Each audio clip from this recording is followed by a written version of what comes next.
शशांक! ये देख लो भाई, ये क्या हो, कोई पुलिस वाला। अबे ये फौजी क्या कर रहा है? अरे ये क्या कर रहे हो? छोड़ो! इसको खींच रहा है शशांक यार, है! ये गाड़ी में बैठा दिया।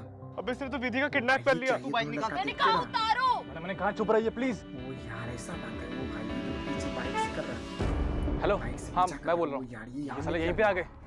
तुम्हें हमारी देश की रक्षा के लिए रखा हुआ है, ना कि ये सब करने के लिए। अबे ओ, तेरे समझ नहीं आ रहा? तू ऐसे नहीं मानेगा ना। क्या चल रहा है ये सब? सर अच्छा हुआ आप आ गए। ये फौजी मुझे किडनैप करके ले जा रहा था। मैडम आप गलत समझ रहे हो। अभी दिखाता हूँ इसे बचाने के लिए। ये देखिए क्लोरोफॉर्म। सही है, क्लोरोफॉर्म मिल गया। मैडम इसलिए जैसे मुझे मालूम पड़ा कि ये लोग ये सब प्लान कर रहे हैं, मुझे ये सब करना पड़ा।